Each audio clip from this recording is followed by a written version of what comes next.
What a year it's been for the royal family. Now, we started this year with Prince Harry releasing his controversial memoir, Spare. We also had the coronation of King Charles III back in May. And Prince Harry's book wasn't the only literary royal raucous this year.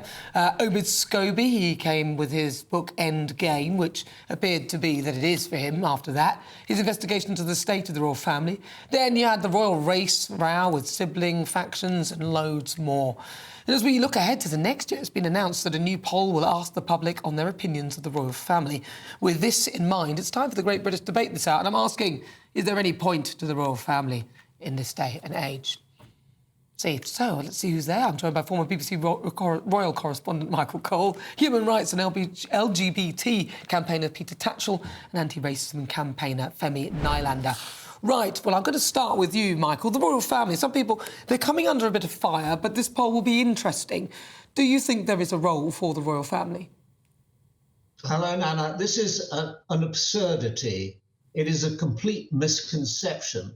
What has the Department of Culture, Digital, Media and Sport got to do with spending our money, £1.75 million of taxpayers' money, on a rather naive survey?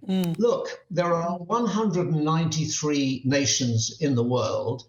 They all have a head of state. Even Switzerland has a head of state, although most people in Switzerland don't know who it is, apart from it's always a man.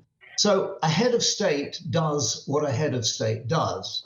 And in this country, which we're lucky enough to live in, a constitutional monarchy, what the king does is he signs off the laws. A bill does not become a statute until he signs it. And I believe that that is one of the best defenses we've ever had against extremism and dictatorship in this country.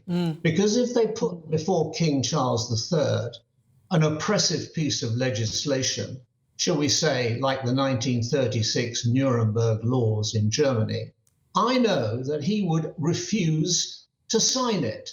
And but can he, though?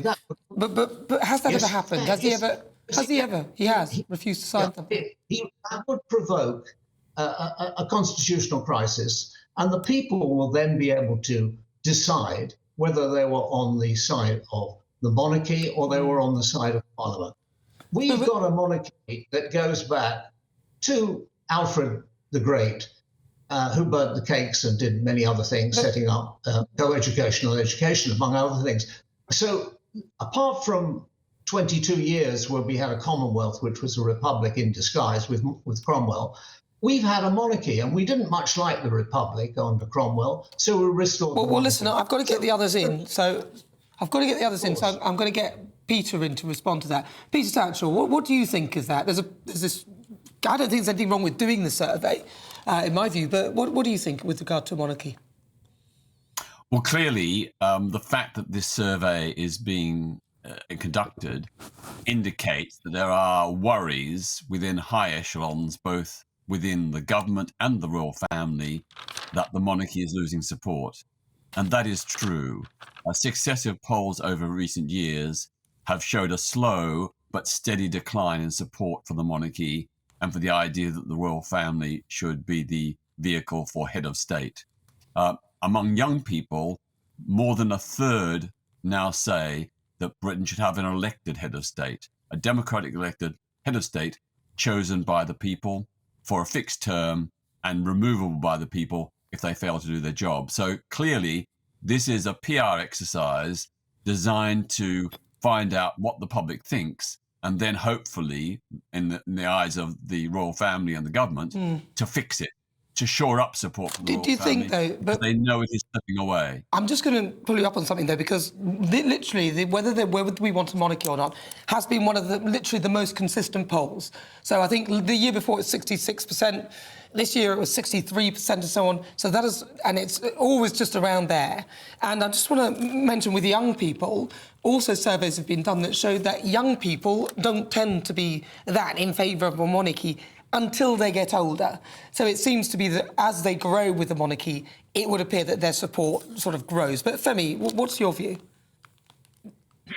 Well, just what Mr. Cole said, I want to pull him up on 2 points. The first point, of course, being that he mentioned that the survey is a waste of taxpayers' money. I'm wondering, has he ever heard about this thing called the Monarchy, where taxpayers' money goes towards paying Prince Andrew's legal bills for when he was doing dodgy things with Mr. Epstein, who you were recently referring to on your show? Well, we as don't. But his Femi, we list of don't know whether 150 exactly. names Hold coming on out. one second. We don't know whether the money came from, but we know. Femi, Okay, we don't know whether he was doing clarification. dodgy things with Jeffrey Epstein. He's Okay, associated we in don't terms know. of Okay.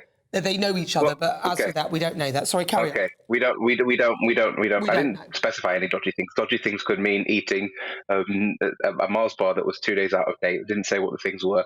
But Well, I'm anyway, just clarifying it. the other thing that I wanted to pick up, Mr. Cole, on was the question of dictatorship. Monarchy is basically a legacy of when the UK was run by dictatorships. Henry VIII was a dictator.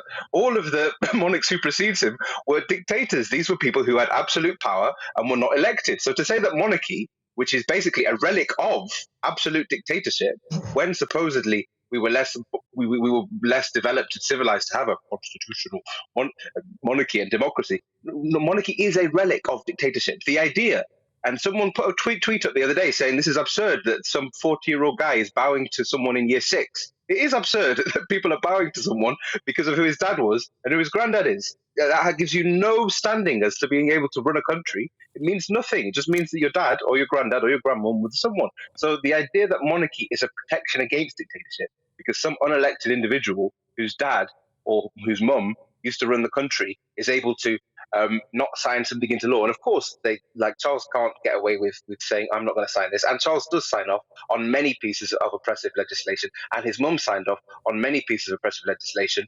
And Britain has put in place loads of oppressive legislation over the years, whether under Thatcher. And they sign off on it all the time because they know that they have to. Let me bring Michael back And Charles would not want to sign on a lot of environmental stuff. Charles has a lot of ideas about the environment. That's one thing you don't know about Charles. And he signed, but he'll still sign anything that the UK passes that's against the environment. But you can't speak for King Charles as to what he will or won't sign for, but I take your point that he may not have the power to not sign it, but then that only points to the fact that he doesn't really have that much power at all. Michael Cole.